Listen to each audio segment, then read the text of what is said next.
अगर हमारा दुख है, हमारी तकलीफ है, हमारा कष्ट है, हमारी बीमारी है, हमारे शरीर में अगर कुछ बहुत बहुत तकलीफें हैं, तो उसको मिटाने के लिए आपको स्वयं उस परमात्मा की भक्ति करते करते कुछ अपने मन में बल उत्पन्न करना पड़ेगा। तो यह निश्चित है कि वो दुख तुम्हारा कटेगा, तुम्हारी तकलीफ कटेगी। जो तुमसे ईर्ष्या रखता है ना,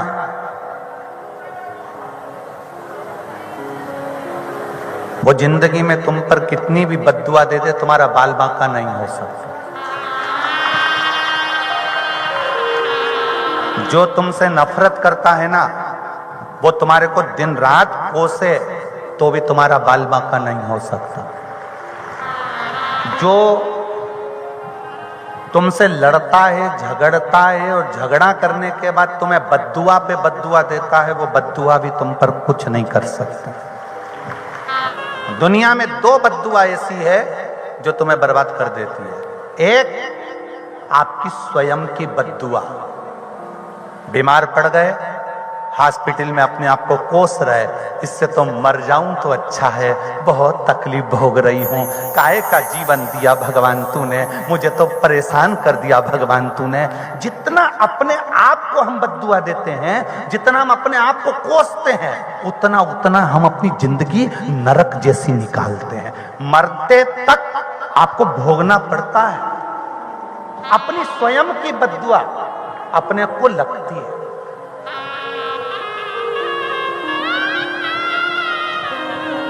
और यहां मेरे कई भाई बैठे हुए हैं, कई मेरी जीजा बैठे हैं, कई मेरी जीजियां बैठी हैं, कई बेटियां बैठी हैं, कई बेटे बैठे हैं। कोई एग्जाम में अगर आप फेल हो गए, कोई एग्जाम में आप निकल नहीं पाए, कोई परीक्षा में आप उत्तीर्ण नहीं हो पाए, कोई परीक्षा में आप रह गए, कोई परीक्षा आपकी छूट गई है, कोई बात नहीं, अपने आप को कोसिए मत। आप अपने आप को मत कोसो।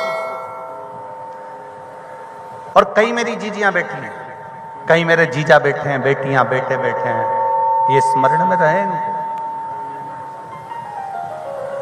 अपने स्मरण में ये लेकर आओ।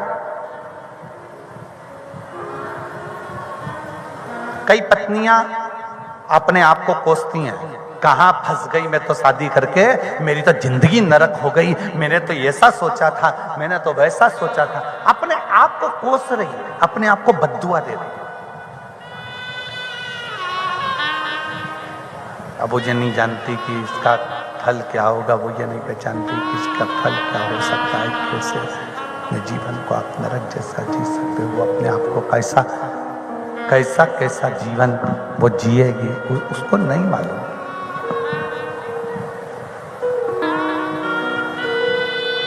वो अपने आप को कोस रही। किसी की सामर्थ्यता नहीं, किसी की सामर्थ्यता ऐसी नहीं है कि कोई जो तुमसे ईर्ष्या रखता है, जो तुमसे नफरत करता है, जो तुमसे बहुत जलन रखता है, वो तुमको कितनी भी बद्दुआ दे दे, उसका कोई फर्क नहीं पड़े,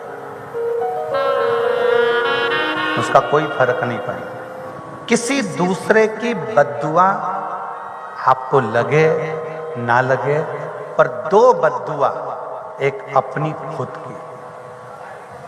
कोई बीमारी हो गई, कोई रोग आ गया, घर में कोई तकलीफ आ गई, कोई कष्ट आ गया, कोई एग्जाम नहीं पास हो पाए, कोई परीक्षा नहीं निकल पाए, अपने आप को कभी मत कोसो।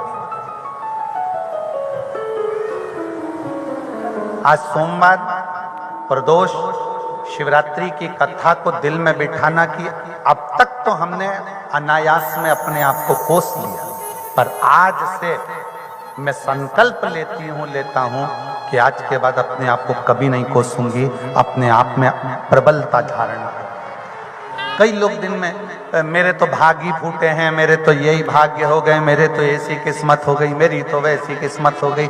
अरे कितने किस्मत वाले हो, भगवान ने 2 हाथ 2 पांव 2 नेत्र 2 श्रवण जिह्वा देकर भेजी है। खुश हो, उसको देखो जिसके हाथ पैर तक नहीं है और रेंग कर चल रहा है।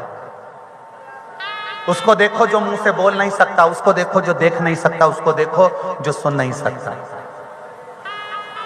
अपने आप में प्रसन्नता धारण करो। एक बहन ने कहा कि हमारी पड़ोसन हमको दिन रात गालियां देती है, ताने देती है, झगड़ा करती है, दिन भर कोसती रहती है, उसकी बद्दुआ तो हमको नहीं लगेगी। फिर निवेदन है, कंपटीशन में, ईर्ष्या में, विवाद में, जलन में अगर कोई तुमको बद्दुआ भी दे रहा है तो वो बद्दुआ तुम्हें कभी नहीं लग सकती है, कभी नहीं लगेगी।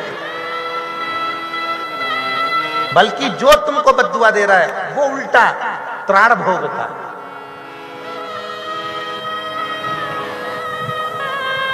किसी सच्चे व्यक्ति पर, किसी सत्यवान व्यक्ति पर, किसी अच्छे व्यक्ति पर कथा आती है। एक बड़ा सुंदर प्रसंग आता है।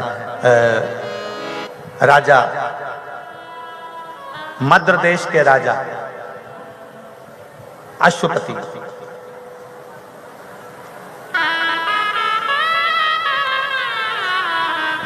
और मद्र देश के राजा अश्वपति जिनके घर में संतान नहीं थी।